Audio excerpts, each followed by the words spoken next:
Hello ഒരു കാര്യം പ്രത്യേകം ശ്രദ്ധിക്കണേ. നമ്മളെപ്പോഴും വൺ തോട്ടിൽ പറയലുണ്ട്, എപ്പോഴും ആയുർവേദ ഡോക്ടറെ കണ്ടിട്ട് നിങ്ങൾ ചികിത്സ തേടുക എന്നുള്ളത്. One thought for the day.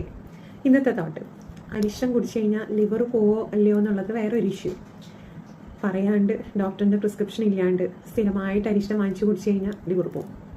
അതിൻ്റെ പ്രിസ്ക്രൈബ്ഡ് റേഷ്യോയിൽ ആവശ്യത്തിന് മാത്രം എത്ര ദിവസമാണ് ഡോക്ടർ പറയുന്നത് അത്ര ദിവസം മാത്രം കഴിച്ച് നിർത്തി കഴിഞ്ഞാൽ ഒരു ലിവറും പോവില്ല കേട്ടോ. പിന്നെ അതിൽ വളരെ മൈൽഡായിട്ടാണ് ആൽക്കഹോളിക് കണ്ടൻറ്റ് ഉള്ളത്. അരിഷ്ടത്തിൽ 5 to 9% സെൽഫ് ജനറേറ്റ് ആൽക്കഹോളാണ് ഉണ്ടാകുന്നത്. അത് കഴിച്ച് കഴിഞ്ഞാൽ ലിവറൊന്നും പോവില്ല കേട്ടോ. പക്ഷേ അതിൻ്റെ ഡോസ് ഉണ്ട് കൃത്യമായിട്ട്. ആ ഡോസിനപ്പുറം എല്ലാ ദിവസവും ഒരു അരക്കുപ്പി അരിഷ്ടമൊന്നും ആരും കുടിക്കില്ല. അപ്പോൾ ആ ഒരു ഡോസിൽ മാത്രമേ കഴിക്കാൻ പാടുള്ളൂ. അത് കാരണം അത് കഴിച്ചിട്ട് അല്ലാണ്ട് മരുന്നിൻ്റെ ഡോസിൽ കഴിച്ച് കഴിഞ്ഞാൽ ലിവറൊന്നും പോവില്ല. പിന്നെ അരിഷ്ടം കണ്ടിന്യൂസ് ആയിട്ട് ആരും തരുന്നുമില്ല. അപ്പോൾ അത് നോക്കിയിട്ട് വേണം കുടിക്കാൻ. അസിഡിറ്റി ഉള്ളവർ പ്രത്യേകിച്ച് അരിഷ്ടം ഒഴിവാക്കുക, അത് പറ്റില്ല അവർക്ക്. ഷുഗർ ഉള്ളവരും അതെ, അതും ഒഴിവാക്കണം. അപ്പോൾ അതും കൂടി നോക്കിയും കണ്ട് നിങ്ങൾ അരിഷ്ടമൊക്കെ ഉപയോഗിക്കുക.